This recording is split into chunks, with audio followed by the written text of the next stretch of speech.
G'day cocktail lovers. August 30th is Mai Tai Day. And why not? The Mai Tai deserves its own day. It's one of the legendary tiki drinks originally created by Trader Vic. And yes, it was created by Trader Vic. There was some back and forth over who created it, but there was actually a court case where it was settled. Trader Vic invented the Mai Tai, which is not to say that other people may not have made drinks that were very similar in the past, but they didn't call it a Mai Tai, and it wasn't as legendary a drink as the Mai Tai became. Of course, the weird thing about Mai Tais is it's Forrest Gump time. Laughs like a Mai Tai, you never know what you're gonna get. Because you don't. Different bars will sell things they call Mai Tais. Who the hell knows what they're putting in them? Sometimes the bar staff are getting quite creative, staying true to that spirit of the original Mai Tai, but throwing their creativity in. Sometimes they're throwing any old crap in a glass and saying, that's a Mai Tai! The original Trader Vic recipe was pretty simple, but it's the elegance of it that makes it such a good drink. It's what we would call a daisy. Most tiki drinks are either a complicated daisy or a complicated sour. This one, in the original recipe, not even that complicated. It's got rum, orange curacao, some orgeat and some sugar syrup, and some lime juice. I have nothing against getting creative using that as your base. In fact, that's what I'm gonna do for Mai Tai Day. I'm going to make one, or my version of one, with all Australian ingredients. Starting with the rums. Yes, I'm going to use more than one rum. That is not that uncommon when people make Mai Tais. Trader Vic used a blended Caribbean. He may have done a blend himself. I'm going to do a blend of two that have different sorts of character. Both rums are from local-ish distilleries.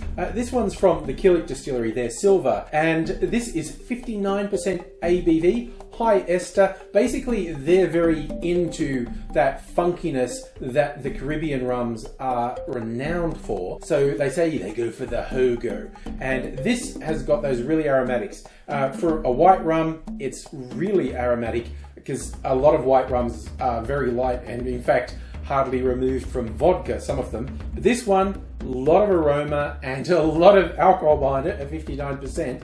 So that's one of the rums I'm doing. The other one, the Artillery Rum.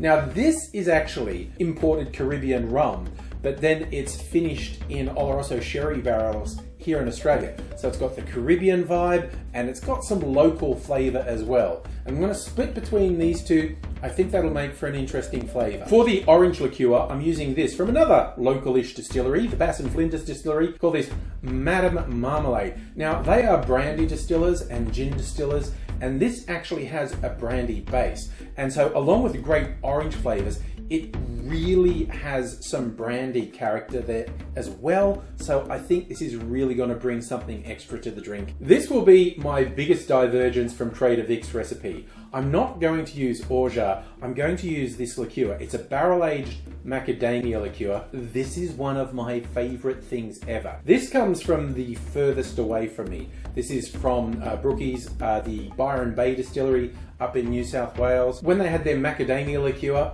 I thought it was the best.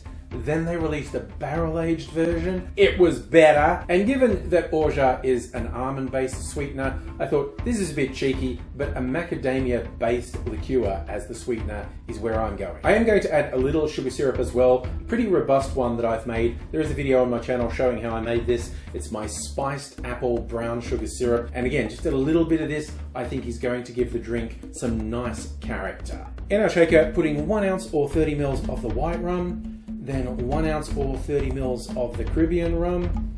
Then I'm doing ½ an ounce or 15 mils of the orange liqueur, 3/4 of an ounce, about 22.5 mils of lime juice.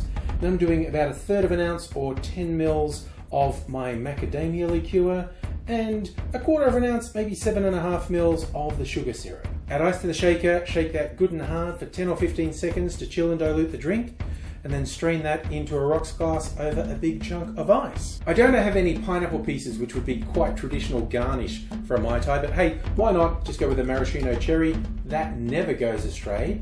And now to taste the Aussie Mai Tai.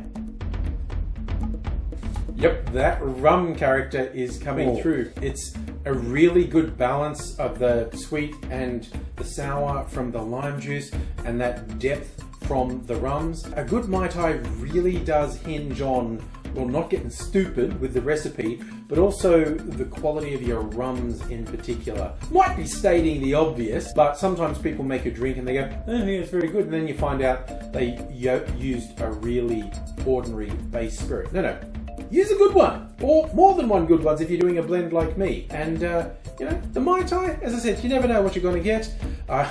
I believe last time I made a Mai Tai with Aussie ingredients, I did call it a Mai Tai Me Kangaroo Down Sport, and I'm not above doing it again, quite honestly, because I love stupid puns and wordplay. I'm just going to finish off my Mai Tai. If you're enjoying one, or whether it's a traditional recipe or a more creative one, I hope you're enjoying it. I hope you take care, and I hope to see you again soon. Until then, cheers.